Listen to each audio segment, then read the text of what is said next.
Good morning dear students. આગળના લેક્ચરમાં જોયું કે પરોક્ષ ખર્ચ કોને કહેવાય, પરોક્ષ ખર્ચનું વર્ગીકરણ કઈ રીતે થાય, તો કે ચલિત ખર્ચ છે, કાર્યના આધારે, એવી રીતના અલગ અલગ. હવે જોઈએ કે પરોક્ષ ખર્ચની યોગ્ય સમૂહમાં ગોઠવણી કરવી. એટલે કે આપણે જે વસ્તુ છે એ દાખલામાં એટલે કે આપણે પ્રેક્ટિકલી યુઝ થાય છે એ વસ્તુની શરૂઆત હવે થાય છે કે પરોક્ષ ખર્ચ છે તો એની યોગ્ય સમૂહમાં ગોઠવણી કઈ રીતે કરવી અને એનો યુઝ છે એ આપણે દાખલામાં થાય છે. હવે જોઈએ કે પરોક્ષ ખર્ચની યોગ્ય સમૂહમાં ગોઠવણી. તો પરોક્ષ ખર્ચાનું ઉપર મુજબ વર્ગીકરણ કરીને ખર્ચની યોગ્ય મથાળા હેઠળ કે એક ચોક્કસ સમૂહમાં ગોઠવવામાં આવે છે અને આ સમૂહના સરવાળાને જે તે વિભાગના કુલ ખર્ચ તરીકે ઓળખવામાં આવે છે. એટલે કે અલગ અલગ મથાળા બનાવવામાં આવે છે અને જે કાંઈ મથાળા હોય બધાનો સરવાળો કરીએ એટલે આપણને કુલ ખર્ચ મળે છે. દાખલા તરીકે કારખાનાના કુલ ખર્ચને એક સંજ્ઞા એફસી એટલે કે ફેક્ટરી એક્સપેન્સ, જે કાંઈ કારખાનું છે, ફેક્ટરી કોસ્ટ એટલે કારખાનું છે એના કુલ ખર્ચ એટલે કે કારખાના ખર્ચ એટલે કે ફેક્ટરી કોસ્ટ એવી સંજ્ઞા આપેલી હોય તો એના તમામ ખર્ચાઓને મથાળા હેઠળ લખવામાં આવે છે. એટલે કે ફેક્ટરી કારખાનાના જે કાંઈ ખર્ચા હોય એ હેડિંગ નીચે લખવામાં આવે છે. એવી જ રીતે ઓફિસ પરોક્ષ ખર્ચ, એની માટે કઈ સંજ્ઞા, તો કે ઓસી ઓફિસ કોસ્ટ. પછી વેચાણ પરોક્ષ ખર્ચ હોય તો એની માટે cell cost, research and development ખર્ચા હોય તો રિસર્ચ આરડીસી. એવી રીતના અલગ અલગ મથાળા બનાવવામાં આવે છે અને જે કાંઈ ખર્ચા હોય આ મથાળા હેઠળ જેને રિલેટેડ હોય એમાં લખવામાં આવે છે. આવા ખર્ચના સમૂહોને પડતર કેન્દ્ર કહેવામાં આવે છે. એટલે કે આપણે જે કાંઈ અલગ અલગ હેડિંગ બનાવેલા છે એને પડતર કેન્દ્ર તરીકે ઓળખવામાં આવે છે. જેમ આવા સમૂહોની સંખ્યા નાની તેમ તેમની ઉત્પાદન વિભાગ ખાતે વહેંચણી વધુ ચોક્કસ બને છે. આ રીતે સમૂહ વિભાગવાર ગોઠવણીથી બિનજરૂરી ખર્ચ ઓળખી તેને દૂર કરીને પડતર અંકુશ મેળવી શકાય છે. એટલે કે આપણે એવી રીતે વિભાગવાર ગોઠવણી કરીએ એટલે કે જે કાંઈ બિનજરૂરી ખર્ચ હોય એને દૂર કરી એની ઉપર કંટ્રોલ રાખી શકાય છે. આવા સમૂહથી જે તે વિભાગના જવાબદાર વ્યક્તિની ખર્ચ માટે જવાબદારી સરળતાથી નક્કી કરી શકાય છે. એટલે કે જે કાંઈ વિભાગના જવાબદાર વ્યક્તિ હોય એની ખર્ચ માટેની જવાબદારી નક્કી કરી શકાય છે. વળી આવા સમૂહ દ્વારા પરોક્ષ ખર્ચની ફાળવણી સાચી રીતે થઈ શકે છે. વધારામાં દરેક વિભાગ કે સમૂહની સરખામણીથી સુધારાલક્ષી પગલાં લઈ શકાય છે. ત્યાર પછી પરોક્ષ ખર્ચની વસૂલાત. તો એની વસૂલાત કઈ રીતના થાય એ જોઈએ કે ઉત્પાદન માટે જે પરોક્ષ ખર્ચ કરવામાં આવે છે તેનો લાભ કારખાનામાં થતા જુદા જુદા વિભાગો ઉત્પાદન એકમને મળે છે. એટલે કે આપણે જે કાંઈ ઉત્પાદન માટે ખર્ચ કરીએ છીએ તો ઉત્પાદનના જે કાંઈ અલગ અલગ વિભાગો હોય એની નીચે લખવામાં આવે છે. આમ પરોક્ષ ખર્ચ કરવા પાછળનો મૂળ હેતુ જુદા જુદા જોબ કાર્યને સરળ બનાવવાનો છે, લાભ આપવાનો છે. અમુક ચોક્કસ સમય દરમિયાન કરવામાં આવેલ કુલ પરોક્ષ ખર્ચા અંતે ઉત્પાદન એકમોએ મેળવેલ લાભના પ્રમાણમાં ઉત્પાદન એકમો ખાતે ઉધારવામાં આવે છે. આ સમગ્ર પ્રક્રિયાને પરોક્ષ ખર્ચની વસૂલાત કહેવામાં આવે છે. પરોક્ષ ખર્ચની વસૂલાતની આ સમગ્ર પ્રક્રિયા નીચે મુજબ વહેંચવામાં આવે કે કઈ રીતના વસૂલાત થાય. તો કે પરોક્ષ ખર્ચનું વર્ગીકરણ કરવું. ફર્સ્ટ શું કરવાનું, તો કે પરોક્ષ ખર્ચનું વર્ગીકરણ એટલે કે પરોક્ષ ખર્ચની વસૂલાત માટેનું પ્રથમ કાર્ય જુદા જુદા ખર્ચનું પડતર તત્વો અનુસાર વર્ગીકરણ કરવું. એટલે કે જે કાંઈ ખર્ચા કારખાનામાં થયા છે એ કયા પ્રકારના છે, કેન્દ્રના આધારે છે કે કેમ, કયા કેન્દ્રની નીચે આવશે, તો કે ચલિત ખર્ચા છે, સ્થિર ખર્ચા છે, એવી રીતના અલગ અલગ એનું વર્ગીકરણ કરવામાં આવે છે. ત્યાર પછી પરોક્ષ ખર્ચની ફાળવણી કરવી. તો એક વખત પરોક્ષ ખર્ચનું વર્ગીકરણ થઈ જાય એટલે એની ઉત્પાદન વિભાગો અને સેવા વિભાગો વચ્ચે ફાળવણી કરવામાં આવે છે. એટલે કે જે કાંઈ પરોક્ષ ખર્ચનું આપણે વર્ગીકરણ કરીએ ત્યાર પછી એને ઉત્પાદન વિભાગનું છે કે સેવા વિભાગનું છે એની વચ્ચે ફાળવણી કરવામાં આવે છે. અંતમાં સેવા વિભાગના ખર્ચાઓને ઉત્પાદન વિભાગો ખાતે તેમણે લીધેલી સેવાના પ્રમાણમાં ફાળવવામાં આવે છે. અને છેલ્લે શું કરવાનું છે તો કે સેવા વિભાગના ખર્ચાને ઉત્પાદન વિભાગો સાથે એમને લીધેલી સેવાના પ્રમાણમાં ફાળવવામાં આવે. ત્યાર પછી પરોક્ષ ખર્ચની સેવા વિભાગ અને ઉત્પાદન વિભાગમાં ફાળવણી કર્યા બાદ ઉત્પાદન એકમો ખાતે પરોક્ષ ખર્ચની વહેંચણી કરવી, એટલે કે જે કાંઈ ઉત્પાદન એકમો હોય તો એની ખાતે આપણે પરોક્ષ ખર્ચની વહેંચણી કરવાની છે. તો પરોક્ષ ખર્ચની ફાળવણી કર્યા પછી ઉત્પાદન વિભાગના કુલ ખર્ચને ઉત્પાદન થયેલા એકમો કે જોબ ખાતે ઉધારવામાં આવે છે. એટલે કે જે કાંઈ પરોક્ષ ખર્ચ હોય એને ઉત્પાદન વિભાગના કુલ ખર્ચને ઉત્પાદન થયેલા એકમોને જોબ હોય જે કાંઈ વિભાગ હોય એની ખાતે ઉધારવામાં આવે છે.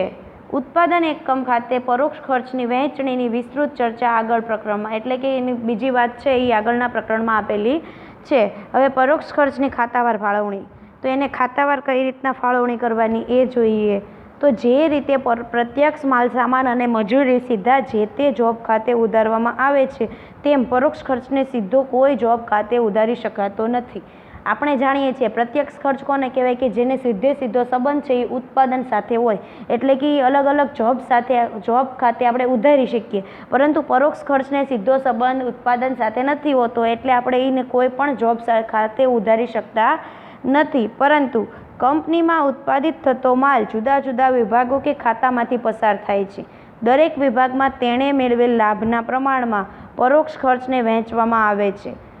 વહેંચવામાં આવ્યા પછી આવા પરોક્ષ ખર્ચને જોબ ખાતે ઉધારવામાં આવે છે. એટલે કે જે કાંઈ વિભાગ છે એને પરોક્ષ ખર્ચ કરીને કયા પ્રકારના લાભ મેળવેલા છે એ વહેંચવામાં આવે છે અને ત્યાર પછી એને જોબ ખાતે ફાળવવામાં આવે છે.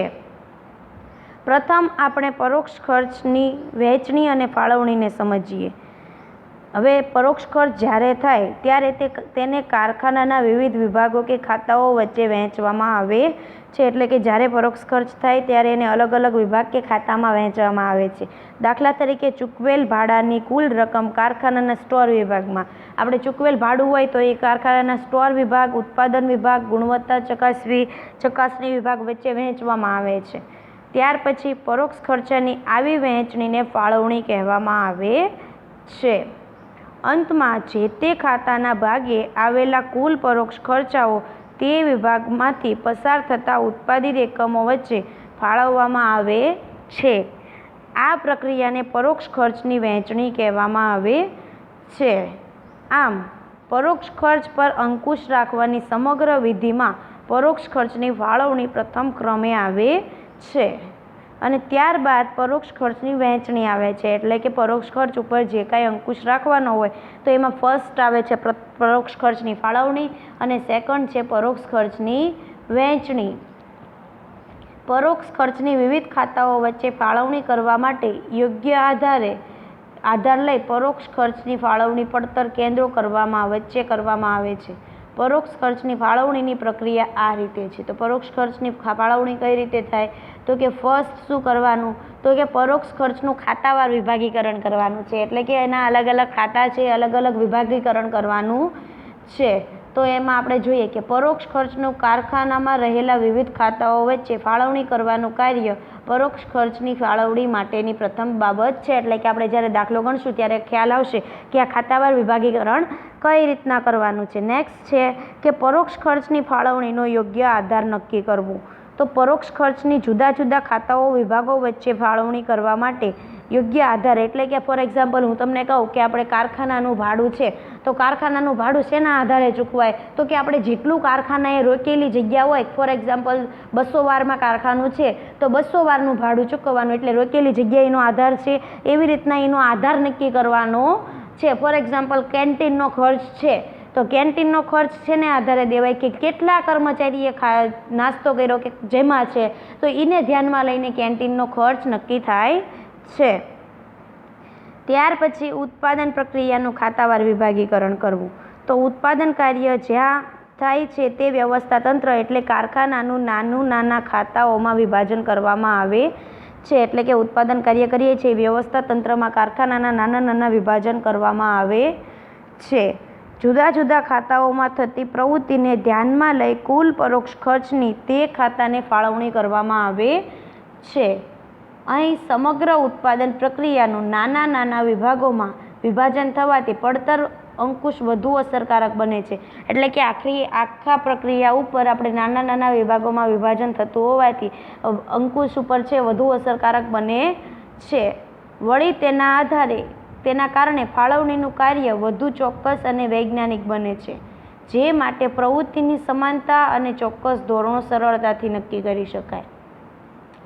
કારખાનાના નાના ખાતાઓમાં વિભાજન મુખ્યત્વે બે વિભાગમાં, એક તો ઉત્પાદન વિભાગ અને બીજો છે સેવા વિભાગ. તો જે વિભાગ સીધી રીતે ઉત્પાદન કાર્ય સાથે સંકળાયેલો હોય તેવા વિભાગને ઉત્પાદન વિભાગ તરીકે ઓળખવામાં આવે છે. ઉત્પાદન વિભાગ કોને કહેવાય? કે જે વિભાગ છે એ સીધો ઉત્પાદન કાર્ય સાથે સંકળાયેલો હોય તો એવા વિભાગને ઉત્પાદન વિભાગ તરીકે ઓળખવામાં આવે છે. જ્યારે જે વિભાગ ઉત્પાદન કાર્યને પરોક્ષ રીતે મદદરૂપ બને છે, સેવા પૂરી પાડે છે, તેવા વિભાગને સેવા વિભાગ તરીકે ઓળખવામાં આવે છે. એટલે બીજો વિભાગ કયો છે? કે ઉત્પાદન કાર્યને પરોક્ષ રીતે મદદ પૂરી પાડે છે, સેવા પૂરી પાડે છે, એવા વિભાગને સેવા વિભાગ કહે છે. ઉત્પાદન વિભાગ ચીજ વસ્તુ કે સેવાના ઉત્પાદનમાં સીધો ફાળો આપે છે, જ્યારે સેવા વિભાગ પરોક્ષ રીતે ફાળો આપે છે. ઉત્પાદન વિભાગ છે એ સીધો ફાળો ઉત્પાદન પ્રક્રિયામાં આપે છે, જ્યારે સેવા વિભાગ છે એ પરોક્ષ ફાળો આપે છે. એક ઓઇલ એન્જિન બનાવતા કારખાનાના સંદર્ભમાં ઉત્પાદન વિભાગ અને સેવા વિભાગમાં સમાવિષ્ટ થતા વિવિધ ખાતાઓ નીચે મુજબ છે. અહીંયા આપણને એક ઉદાહરણ આપેલું છે કે ઓઇલ એન્જિન બનાવતું કારખાનું, તો એમાં ઉત્પાદન વિભાગ અને સેવા વિભાગ આપેલો છે કે ફાઉન્ડ્રી, મોલ્ડિંગ, કાસ્ટિંગ, ફિનિશિંગ એ શું કહેવાય? ઉત્પાદન વિભાગ. જ્યારે સેવા વિભાગ ટૂલ રૂમ, સ્ટોર વિભાગ, પછી કેન્ટીન, વર્કશોપ વગેરે.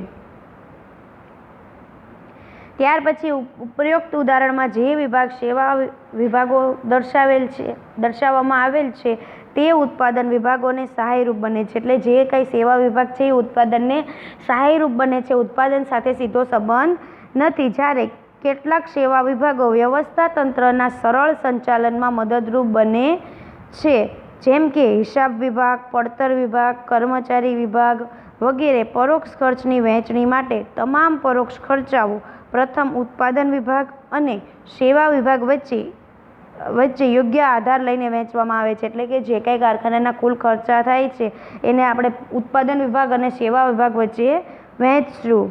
હવે પરોક્ષ ખર્ચની ફાળવણીનો યોગ્ય આધાર નક્કી કરવો. કારખાનામાં જ્યારે કોઈ એક પ્રકારનો પરોક્ષ ખર્ચ કરવામાં આવે ત્યારે આ ખર્ચનો લાભ એકથી વધુ વિભાગને વધતા ઓછા પ્રમાણમાં મળતો હોય છે. એટલે કે આપણે કારખાનામાં કોઈ પણ પરોક્ષ ખર્ચ કર્યો હોય તો એ આખા કારખાનાને એનો લાભ મળતો હોય. ફોર એક્ઝામ્પલ, આખા કારખાના વચ્ચે એક કેન્ટીન હોય તો એનો લાભ છે એ આખા કારખાનાને મળે છે, નહીં કે કોઈ એક વિભાગને. દાખલા તરીકે કેન્ટીનનો લાભ કારખાનાના તમામ વિભાગોના કામદારોને મળતો હોય છે. આવા સમયે કેન્ટીન વિભાગનો કુલ ખર્ચ કયા વિભાગો વચ્ચે ફાળવવો તે એક પ્રશ્ન છે. એના માટે યોગ્ય અને વાજબી આધારો કે માપદંડ નક્કી કરવામાં આવે છે.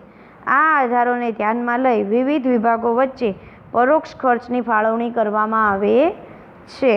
આ રીતે એક વખત તમામ ખર્ચની ફાળવણી થયા પછી સેવા વિભાગના પરોક્ષ ખર્ચા તથા સીધા ખર્ચા ઉત્પાદન ખાતે ઉધારવામાં આવે છે. એટલે કે આપણે ફાળવણી કરી નાખીએ પછી સેવા વિભાગના અને સીધા ખર્ચાને ઉત્પાદન વિભાગ સાથે ઉધારવામાં આવે છે.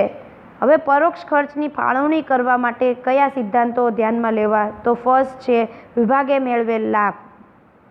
તો પરોક્ષ ખર્ચની ફાળવણી માટે સૌપ્રથમ યોગ્ય આધાર છે કે જે કાંઈ વિભાગે કેટલો લાભ મેળવેલો છે, કેટલો એનો ઉપયોગ કરેલો છે એ નક્કી કરવામાં આવે છે. દાખલા તરીકે કેન્ટીન વિભાગ ખર્ચ જુદા જુદા વિભાગોમાં રહેલ કામદારની સંખ્યાના પ્રમાણે હોય.